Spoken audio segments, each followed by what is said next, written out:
Bom dia, boa tarde, boa noite. Sejam muito bem-vindas, sejam muito bem-vindos. Você que nos escuta em casa, no Brasil, na Ucrânia, na Polônia, na Argentina, no Uruguai e em todos os lugares onde a gente já tem registro de ouvintes.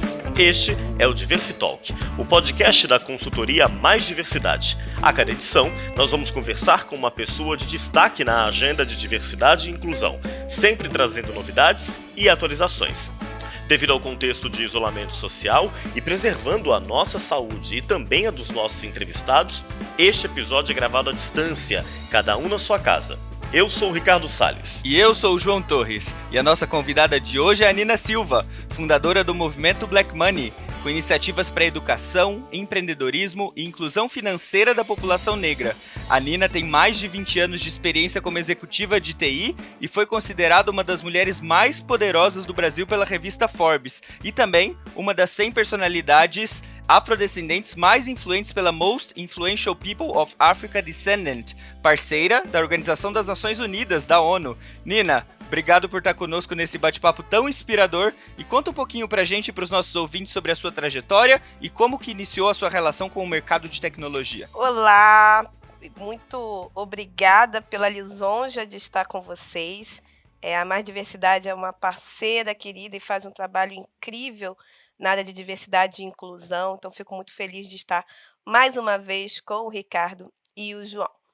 Bom, falar, né, de como inicia a minha carreira na área de tecnologia e o porquê é falar, né, de uma criança preta, nascida na maior favela da América Latina na época, o Jardim Catarina, que fica localizado no município de São Gonçalo, no Rio de Janeiro.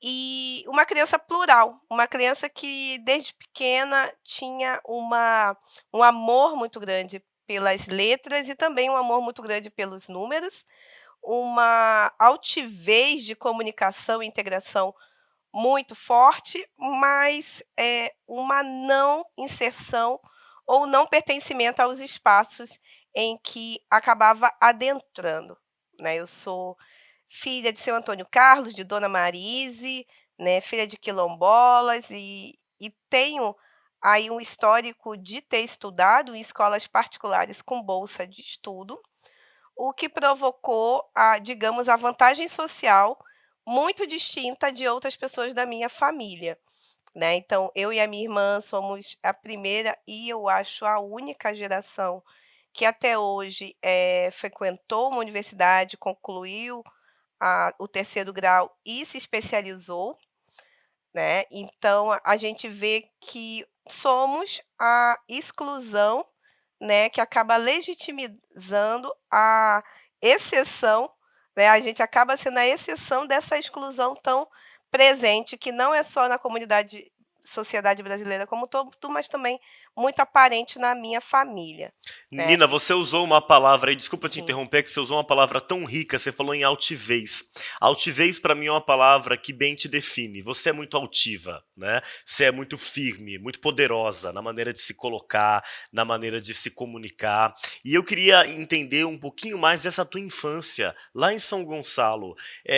Você que falou que estudou em escola particular, porque tinha bolsa, passou, portanto, por alguns ambientes em que eu suponho você era uma das poucas pessoas negras. Quando é que você teve os primeiros estalos ali de consciência racial? Foi ainda em casa ou foi nessa escola, em outros ambientes? Bom, como você bem falou, a questão né, do contato com o racismo ou com o início da fala sobre racializada, né, socialmente falando, não era muito inerente à minha família, porque quanto menos instruções nós temos e naquela época, e na década de 80 a gente não tinha, né, a quantidade de conteúdos que nós temos hoje que podem enegrecer ainda mais Uhum. esse tipo de discussão. Então, eu escutava muito em casa as frases seguintes: "Nunca corra na rua", "Você não pode ficar até tarde na rua, porque você não é igual aos seus colegas".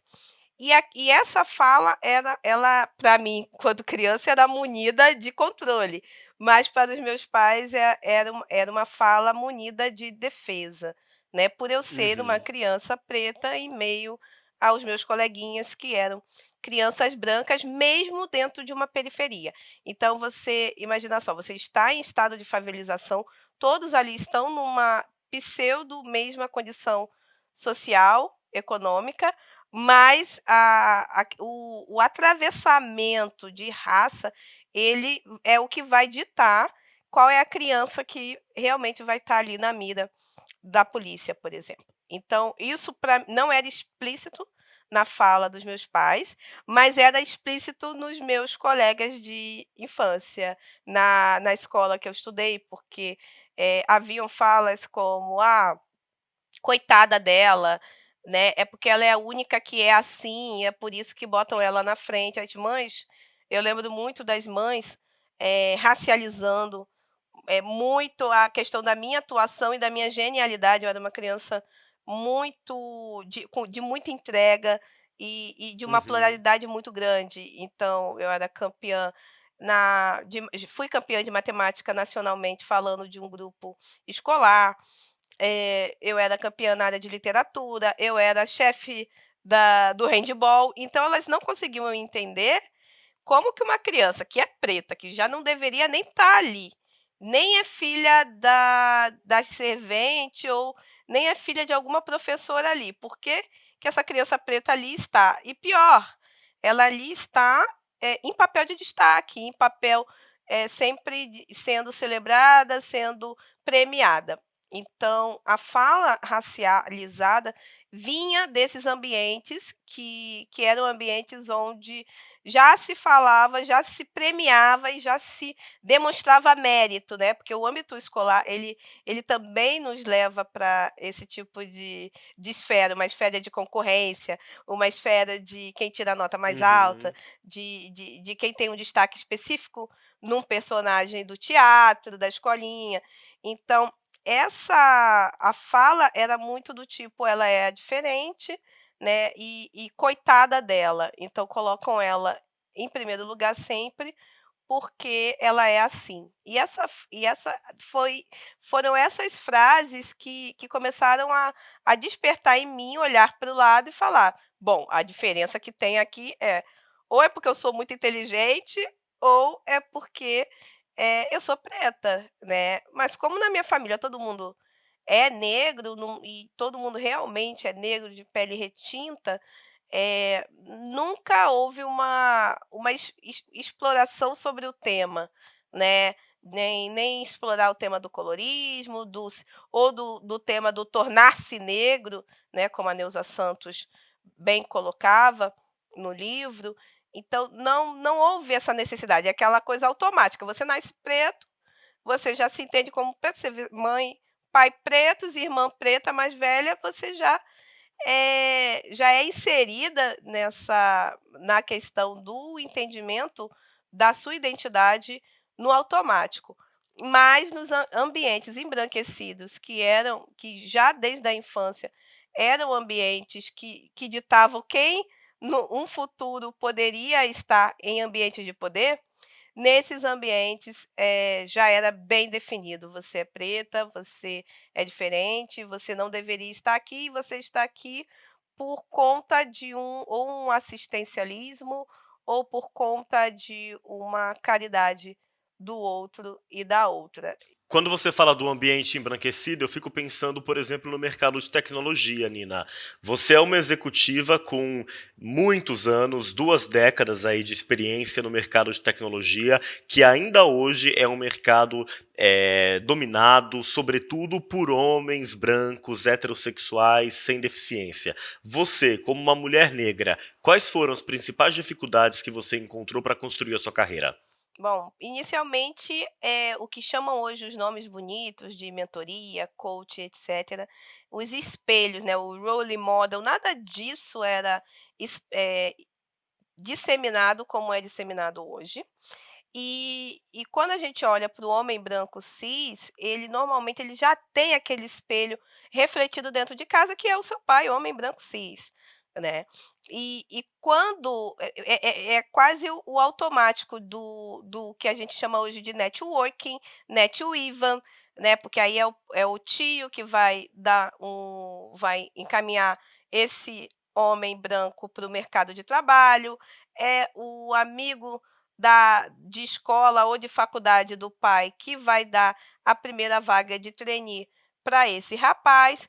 Então, a minha dificuldade sempre foi estar em espaços de uma dificuldade de até mesmo das pessoas conseguirem estudar para ali estar. E eu sempre tive uma facilidade de aproveitar certas brechas do sistema, né. Então, eu entrei numa faculdade federal, numa época que não havia, infelizmente, ainda não haviam cotas raciais, naquela época era 0,75% de pessoas negras nas universidades federais, e isso no ano 2000, e logo quando eu entro, eu vou em busca de um emprego, né, porque eu nunca tive mesada, eu sempre estive em escolas particulares, numa condição de uma criança de escola pública. Então aquilo eu sempre busquei quando que eu teria a minha independência para ajudar em casa e também ter uma qualidade enquanto estudante de vida. E aí eu fui em busca do mercado de trabalho e acabei me deparando com oportunidades na área de logística. E nesse ambiente eu acabei indo para todas as áreas da empresa, era uma multinacional, então eu acabei passando por todas as áreas, acabei adentrando também o programa de trainee, o que me deu ainda mais, possibilidade de ser vista, né, por gerentes, por diretores, os resultados que ali eu entregava. Quando houve uma implementação de um ERP nessa multinacional, eles precisavam de alguém que tivesse um conhecimento sobre IRP, o que que é IRP? é Enterprise Relation Process, né, então, é um sistema que Ah, vai ok. gerenciar todas as integrações e processos de uma empresa a partir de uma única tecnologia. Boa. Aí integraram, foram implantar o sistema e você estava lá. E eu fui convidada, porque eu era uma das poucas pessoas que tinham conhecimento de toda a área logística da empresa.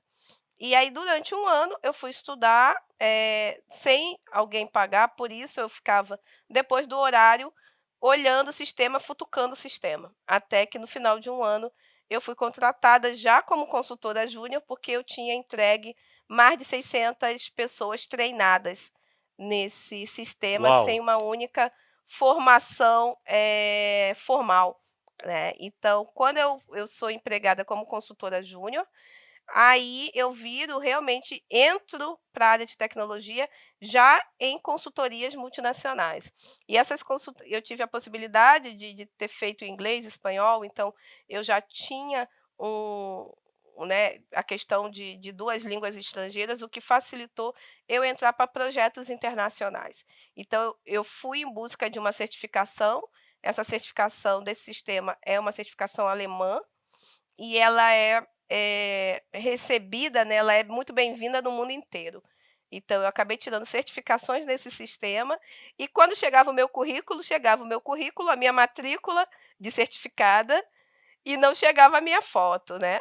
E a grande dificuldade foi todas as vezes que eu iniciava um projeto, eu ter que explicar o porquê eu era gestora daquele time de tecnologia, eu ter que legitimar e trazer todo o meu background de consultora para e toda a especificidade que eu trazia para dentro dos times, com o meu olhar tanto comercial quanto o olhar técnico, para daí as pessoas começarem a entender o porquê que uma negrinha, como eu já ouvi no ambiente de trabalho, estava fazendo ali, né. E hoje eu vejo que, para além do interrupting, para além dos que chamam de vieses inconscientes, de eu estar com o Uhum. time e as pessoas perguntarem: "Ah, é estagiária?" Ou então: "Ah, é a recepcionista?" E eu ser a gestora do time, eu digo que o sexismo e o racismo, né, em forma de ódio, quanto mais Uhum. você galga espaços de liderança e espaços estratégicos, ele mostra a cara, né? Ele se faz bem mais explícito e até conseguir te vencer, né, totalmente. Então, em 2013 eu tive um burnout, e esse burnout ele foi lógico, por um excesso de carga de trabalho. Eu recebia salário metade do valor dos meus pares. Haviam pouquíssimas mulheres que estavam ali no meu, digamos, no meu ambiente de liderança, enquanto gestoras de projetos ou gestoras de portfólio. E eu ainda tinha a questão, né, de não ter nenhuma pessoa negra, eu não conseguia nem contratar pessoas negras naquela época, uma ou outra, e os ambientes eram tão hostis que muitas das vezes eu não conseguia manter essas pessoas dentro do time.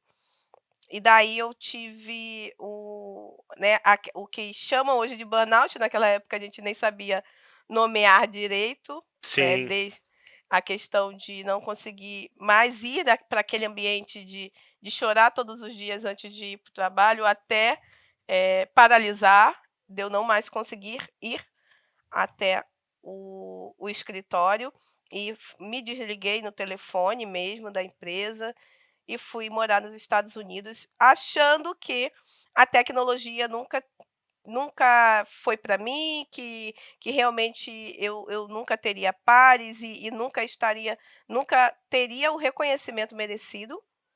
E fui buscar estudar literatura, que sempre foi, né, a questão as letras também sempre foi algo que para mim, de uma maneira que me completava junto ao meu dia a dia.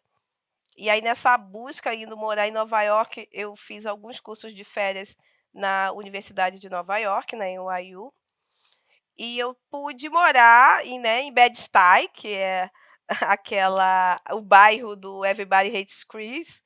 Então eu fui Uhum. do Does the Right Thing do Spike Lee, né? Então aquela coisa bem Black Hood, sabe?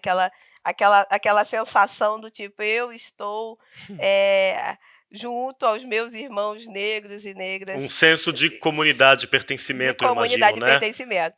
E o mais interessante foi que eu fui com esse sentimento, só que nós estamos em cidades cosmopolitas, né? São Paulo, Nova York, o Brooklyn em si, ele é altamente cosmopolita, ele abrange diferentes culturas. E eu acabei me deparando, né, não com a Bed-Stuy da década de 60, né, mas eu acabei me deparando com uma gentrificação do espaço. Então haviam lá muito mais artistas negros e pessoas brancas da área de cinema, pessoas brancas de uma área de cultura, né, e a galera mesmo mais roots estava ainda mais para espaços bem mais, né, mais periféricos do que aquele. Mas para mim foi muito importante, eu ter ido frequentar uma faculdade no exterior, uma faculdade que tinha, estudantes de tudo que é país, e olhar e ver ainda assim que eu era uma exceção também naquele espaço, né. Estar naquele bairro e as pessoas falarem: "Ah, você conheceu a africana que veio morar ali?". Então, as pessoas nem me reconhecerem nem como uma pessoa negra norte-americana, nem como uma pessoa, negra brasileira, mas me identificar como africana por conta da minha postura, por conta das minhas roupas, pelo meu tom de pele, pelas minhas Sim. Ô, features, né. Nina, apesar dos desafios que você enfrentou na sua carreira, a sua carreira por si só é muito inspiradora, né? E não bastasse você ser uma executiva em tecnologia, hoje você é CEO e uma das fundadoras do movimento Black Money também, que é um hub de inovação para inserção e autonomia da comunidade negra na era digital. Conta um pouquinho pra gente como que surgiu a ideia de todo o movimento Black Money e que tipo de atividades práticas vocês fazem hoje no âmbito do movimento. Sim, muito bom, João, fazer esse link com o término dessa história, né, porque quando eu estou, morando fora e ao mesmo tempo tentando me curar de todo o estresse, de toda a depressão que me assolou, eu vejo também que há um sistema negro de fortalecimento, de suporte a negócios negros, que é muito trabalhado e muito divulgado nos Estados Unidos e em outros lugares. E aí eu começo a ver que existiria a possibilidade de sim, eu continuar na tecnologia, mas de uma maneira propositiva, de uma maneira de criação dos meus próprios espaços e de alavancagem não só de uma carreira individual, mas de um trabalho coletivo. Porque, a comprovação de que, nossa, uma carreira de sucesso, você chegar a nível, de diretoria em multinacionais, isso é muito mais uma label que eu sentia que as pessoas, davam às outras e para mim não fazia sentido. Quando eu ocupei esse lugar, eu vi que não fazia sentido, porque eu não estava ocupando de verdade. Não, eu não tinha autonomia verdadeira, eu não tinha o pertencimento verdadeiro nesse lugar, e eu não transformava da maneira que eu poderia transformar os ambientes onde eu estava. Então eu retorno para o Brasil, retorno para a tecnologia. Antes eu empreendi, quebrei, abri um salão de beleza afro, não fiz pesquisa, do bairro, o bairro era completamente subúrbio, Rio de Janeiro, que tinha cultura de barbearia, de raspar careca e nada de falar de cabelo crespo, de trança, de orgulho negro, nem letramento racial. Então eu quebrei e foi um aprendizado muito grande hoje para até mesmo fazer o trabalho que nós fazemos, né. Retornei para a área de tecnologia, mas já visando a criação de uma possibilidade de uma consultoria de pessoas negras, que fossem especializadas na área de tecnologia. E que essas pessoas também tivessem o suporte uma das outras na área educacional para alavancarem as suas carreiras de uma maneira mais acelerada. Enquanto isso, meu sócio, Alan Soares, homem negro, também carioca, trabalhava e trabalha, atua ainda no mercado de capitais, né, trader, então um homem negro que opera na bolsa, coisa rara de se ver, e também educador financeiro que acaba gerenciando pequenas fortunas. E aí o questionamento do Alan também era: "Por que que eu estou num espaço falsamente sendo um instrumento para a riqueza das mesmas pessoas de sempre, para fazer com quem já tem, Uhum. muita grana ficar ainda mais rico, ainda mais milionário, e essas pessoas são sempre as mesmas pessoas, porque não existem homens negros, mulheres negras que eu possa auxiliá-los, nessa busca de uma independência financeira. E daí a gente diz que o fim, né, o financial encontrou o technology, né, o fim encontrou o tech, e nós abrimos uma fintech inicialmente, mas quando a gente olhou o tamanho do buraco, a gente viu que o buraco era muito mais embaixo.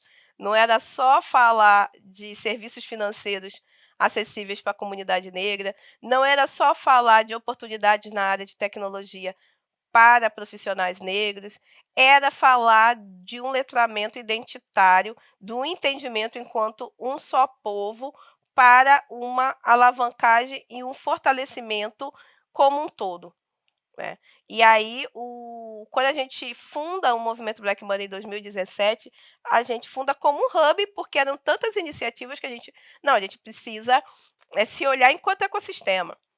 Um ecossistema que vai operar pilares fundamentais, porque aí não dá também para você, lidar com tudo, senão você não faz nada, Sim. mas pilares fundamentais: educação, comunicação, serviços financeiros. Foram os 3 pilares que nós desenhamos e tendo a tecnologia como meio e forma de acelerar o alcance dos resultados. E quais são essas atividades que vocês desenvolvem hoje, principalmente, Nina, você e o Alan Soares? Então, nós temos aí também um grupo, né, acaba que eu e o Alan somos as pessoas que fundamos e que fazemos uma maior representatividade da instituição, mas a gente tem cerca de 7 pessoas trabalhando conosco, entre Rio de Janeiro, São Paulo e Belo Horizonte. A gente diz o movimento Black Money já nasceu digital, então para a gente é muito fácil falar de digitalização de negócios para pessoas negras.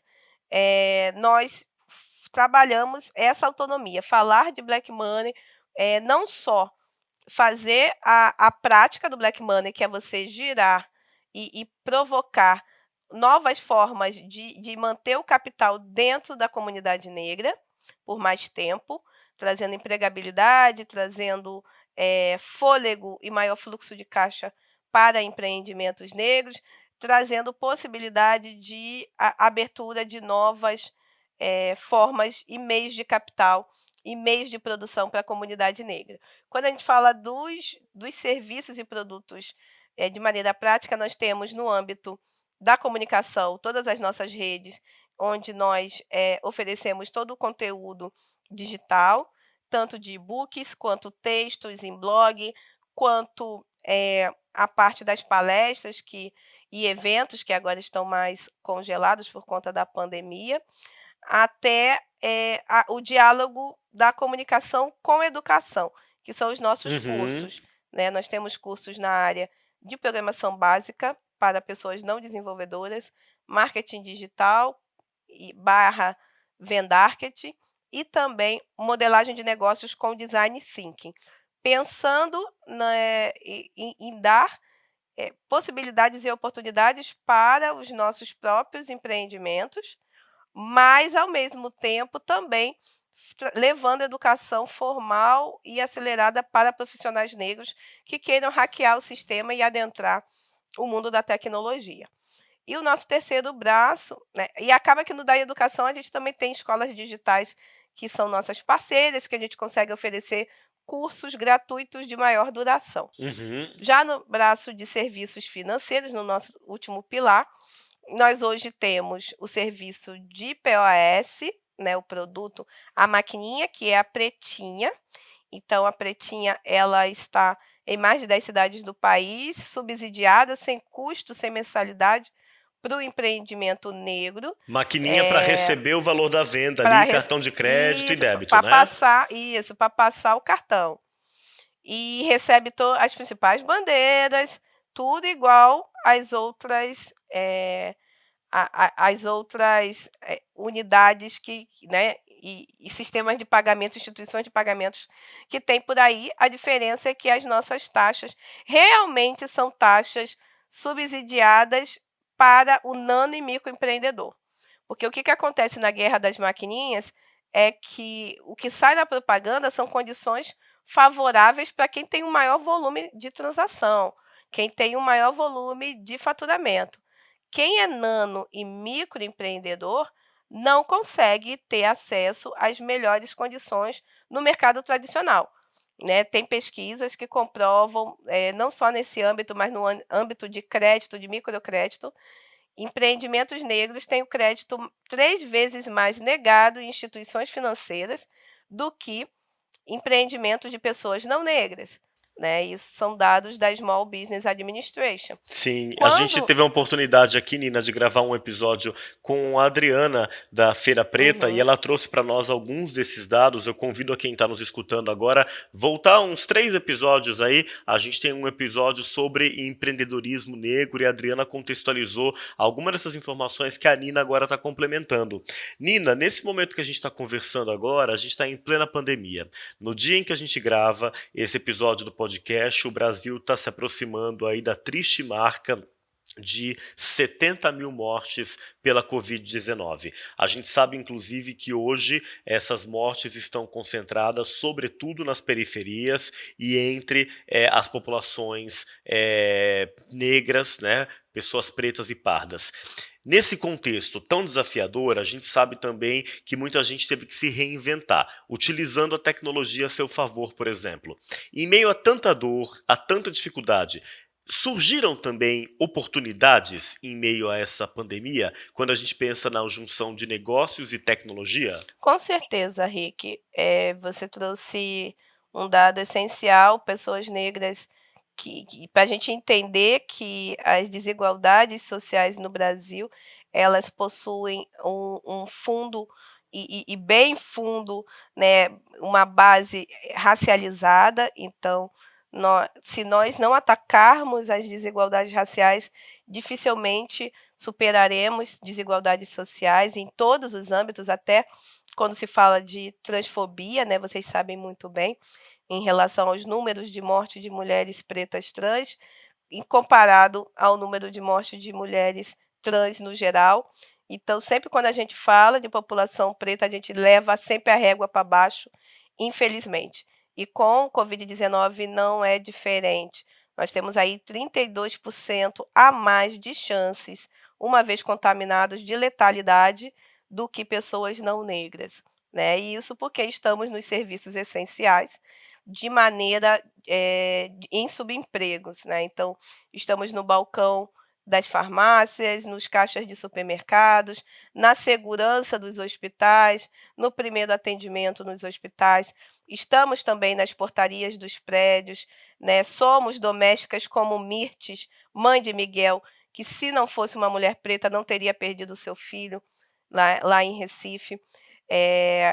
Somos essas mulheres, homens pretos, que estão principalmente fazendo entrega, delivery, né, no momento em que a maioria da população não negra pode ter o privilégio de estar em casa, em quarentena. E quando nós estamos em quarentena, como o menino João Pedro, nós ainda assim somos mortos pela polícia dentro de casa. Então, ser uma pessoa preta no Brasil é estar em isolamento social desde os tempos de Cabral. Não tem diferenciação em estarmos em um momento pandêmico, porque o racismo estrutural é uma pandemia que se revitaliza, se regenera de diferentes maneiras ao longo da história do Brasil. E esse momento é o momento que a gente vê, né, tivemos as mobilizações, Sim. George Floyd, João Pedro, mas sim é um ambiente de oportunidade quando é feito por nós mesmos, quando é feito com um protagonismo e uma intencionalidade das nossas organizações, do ecossistema como um todo, que temos aí vários agentes no ecossistema preto no Brasil, para trazer soluções intracomunidade.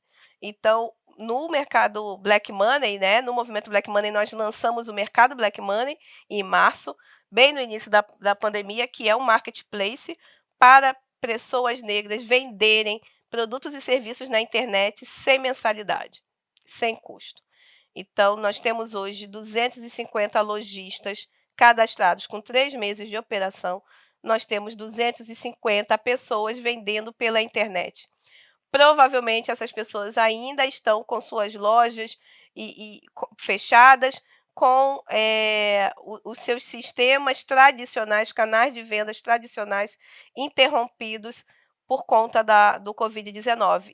E o mercado Black Money tem sido uma plataforma para alavancagem desses empreendimentos. Ô, Nina, Oi, amado, pode eu falar. adorei, eu adorei o que você falou agora e eu queria pegar um gancho para fazer uma outra pergunta. Porque em um dos seus e-books tem uma frase que não sai da minha cabeça, que é compre preto, venda para todos. Isso. E uma outra coisa que você fala também é sobre utilizar os nossos próprios privilégios e a nossa bolha ao nosso favor, né? Eu queria que você desse algumas dicas, tipo, como que nós, pessoas não negras, podemos ajudar na expansão do mercado Black Money? Se você puder dar algumas dicas para os nossos ouvintes de como ajudar nesse movimento. Certamente, né? Como você bem falou, compre preto, compre intencionalmente de pessoas negras, contrate fornecedores negros. Se a sua empresa hoje faz um trabalho de diversidade e inclusão racial, parabéns. Faz em níveis estratégicos? Sim, que ótimo. Mas e os seus fornecedores? Já que você muitas das vezes é uma ponta estratégica e influencia todo o mercado. O que seus fornecedores têm feito? Você tem acesso à tua cadeia de valor, essa sua cadeia produtiva, desde entender, né, que você pode contratar prestadores de serviços negros, para além de contratar pessoas negras. Você pode cobrar dos seus fornecedores um percentual de pessoas negras no âmbito de colaboradores né, do quadro de funcionário destes. Né? Então, enquanto o indivíduo compre intencional e entenda que essa empresa de pessoa negra não vai ter acesso da mesma forma a tecnologias que consigam trazer uma maior qualidade para o produto e que consigam também diminuir o CAC, né, o CAC e os custos de produção. Então entenda que muitas das vezes esse preço não vai ser o preço mais baixo possível. Uma roupa com uma estética negra, africana, em uma, né, confecção de pessoas negras, como Claudete Santos Collections, como Zarina Modas e tantas outras que fazem parte da nossa rede, não vai estar no mesmo preço de uma estampa de uma camiseta na C&A. Não tem como. Por quê? Porque a C&A trabalha com escala, a C&A trabalha com costureiras ou com containers da China, né, que vem num preço que a gente não consegue concorrer. Então também seja intencional nessa compra com empatia, com o entendimento de que você está investindo num ecossistema. E veja esse consumo como um consumo consciente. Da mesma maneira que a gente consome, às vezes, um produto mais caro porque ele é ecologicamente positivo, que a gente faça isso também na hora de, poxa, eu estou comprando estou pegando um serviço de um prestador de serviço negro que ele consegue me entregar em 10 dias. Aquela empresa de tecnologia enorme, de pessoas brancas, me entrega em 5 dias. Eu não posso, né, fazer intencionalmente com quem me entrega em 10 dias e dar oportunidade para quem não consegue fechar grandes contratos. Então, as pessoas brancas podem sim, dentro das suas bolhas, falar, praticar a questão do impulsionamento do ecossistema preto autônomo, porque enquanto a gente fala de inclusão nas empresas das pessoas não negras, muitas das vezes pegar uma cadeira e chamar essa pessoa para sentar. Outra coisa é você auxiliar, suportar, dar base e investir para essa pessoa criar o seu próprio castelo, né, como Ô, eu Nina, e se costumo me dizer. permite fazer um adendo ao que você falou, eu achei tão valiosa essa sua contribuição sobre o ecossistema e sobre a cadeia de valor, né? Você falou da questão do prazo para entrega de serviço, eu queria só fazer um adendo aqui, considerando que a gente tem muitos e muitas ouvintes no mercado corporativo, que é em relação aos prazos de pagamento, empresas. Não é possível falar sobre diversidade e inclusão, dizer que leva esse tema como uma prioridade na sua agenda, se você paga em 120, se você paga em 90 dias para aquela empresa tocada, por exemplo, por um grupo minorizado, que é uma empresa de pessoas negras, LGBTs, de mães, de pessoas com deficiência. Essa dimensão do empreendedorismo é um conteúdo que a Nina domina e que quem está escutando a gente pode encontrar mais informações nas páginas do Movimento Black Money. Outro tema que a Nina domina é a questão de tecnologia. E é sobre isso que eu queria falar agora, Nina.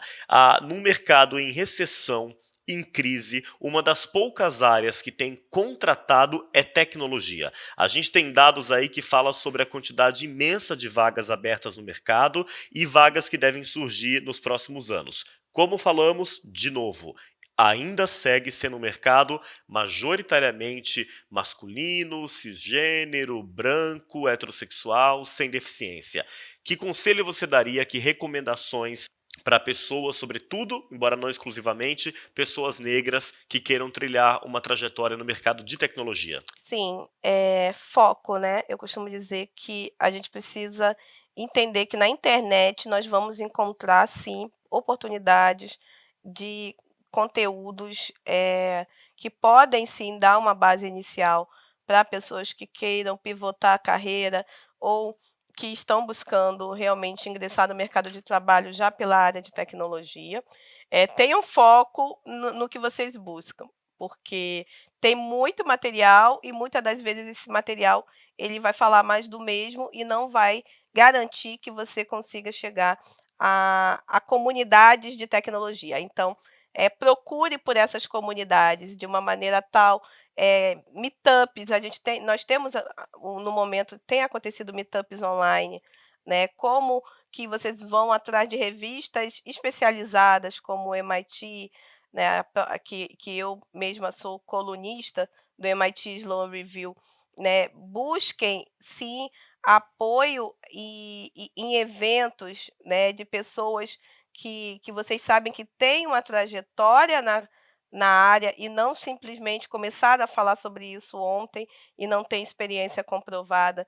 Então, tentem ter esse tipo de role model, né, de pessoas que realmente, conseguiram trilhar e achar caminhos possíveis numa época que nós não tínhamos tudo na internet. Então hoje, Certo. minimamente nós temos uma possibilidade e até mesmo de encontrar cursos com gratuidade, de encontrar cursos com descontos. Então a gente tem aí na sociedade civil programas principalmente pautados em inserção de mulheres na tecnologia, né, a gente tem o Reprograma, a gente tem o Laboratória, tem o Programaria, tem o Maria Lab, tem muita, coisa organizada pela sociedade civil para realmente trazer, à luz o que é necessário para pessoas de grupos minorizados terem acesso a essas vagas tão, muitas das vezes privilegiadas. E aí a gente tem aí 30% das vagas de tecnologia, né, em ampla expansão e que não são aproveitadas. Na área e aí eu daria aí como sugestão para o pessoal, entenda que não é todo mundo que vai virar uma pessoa desenvolvedora, tá. Então não tem, né, essa coisa de: "Ai, vou virar full stack, uma pessoa full stack".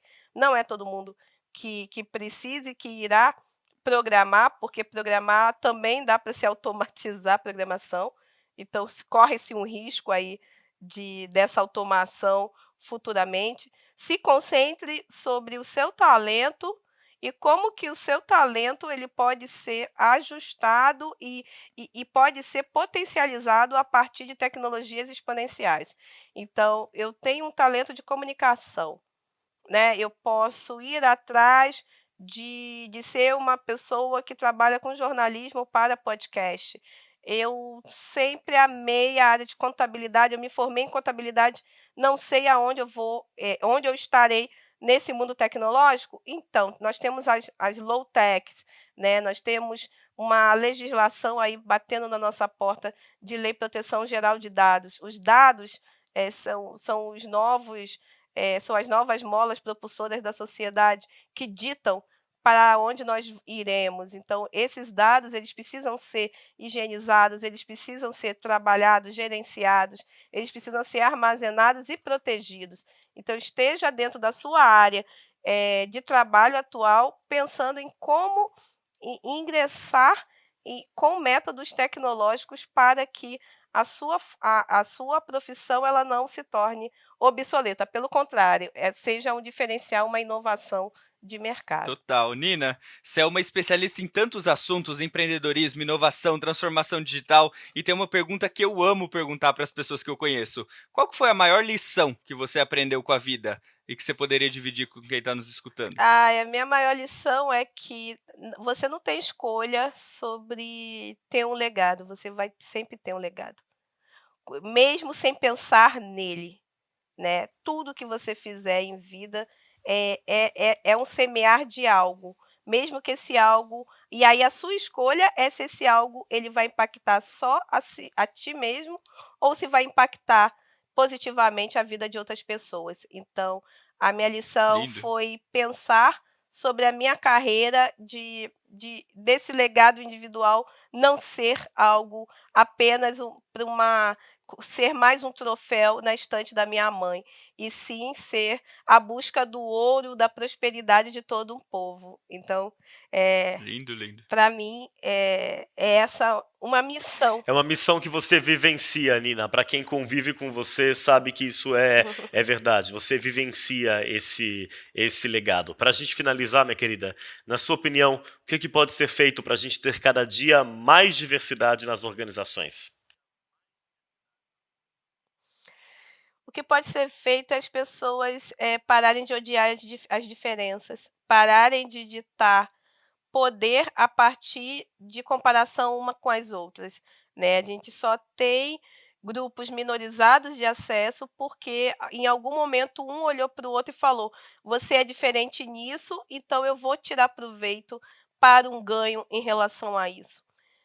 né? Eu só tenho pessoas negras ganhando menos que pessoas não negras, porque alguém olhou e falou: "Vocês são negros", porque em África isso nem era pauta, né. Então, é tratar a diversidade com normalidade, é entender que nós até mesmo dentro dos nossos grupos minorizados, somos sujeitos, somos sujeitas, né, somos sujeitos, e essa diferença é o que é rico, e que nós podemos sim transformar, se não for, né, pelo amor, que seja pela dor, que seja pelo entendimento que nós consumimos e que podemos fazer movimentações intencionais, que seja também a questão do reflexo, do espelho.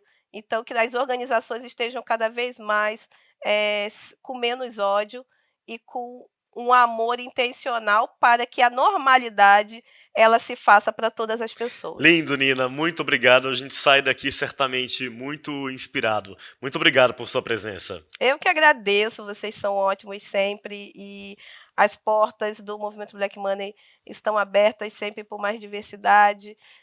A gente espera que as pessoas que estejam nos escutando realmente saiam um pouco mais energizados e energizadas, principalmente nesse momento que a gente precisa de tamanho acolhimento. E eu queria convidar as pessoas para também conhecerem a campanha Vidas Pretas, né, Impactando Vidas Pretas do movimento Black Money, que é um fundo emergencial para famílias negras terem uma renda básica. Então, a gente ainda está captando doações pelo benfeitoria.com/impactando Vidas Pretas.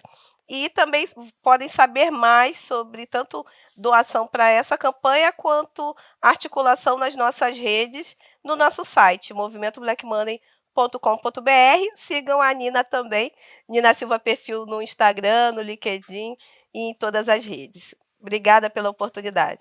Sigam, divulguem, compartilhem essa mulher que precisa ser ouvida, Nina Silva. Este foi o Diversitalk, o podcast da consultoria Mais Diversidade, gravado à distância, em respeito ao isolamento social, com o apoio da equipe da UMAP BBDO. Você encontra a gente no Spotify, YouTube, Deezer e em todas as outras plataformas. Gostou? Compartilhe com seus amigos. Mande também as suas sugestões, críticas ou elogios para contato@maisdiversidade.com.br ou no nosso Instagram, @maisdiversidade. João, até a próxima. Até mais, Rick. Obrigado, Nina. Obrigada, beijão. Valeu, gente.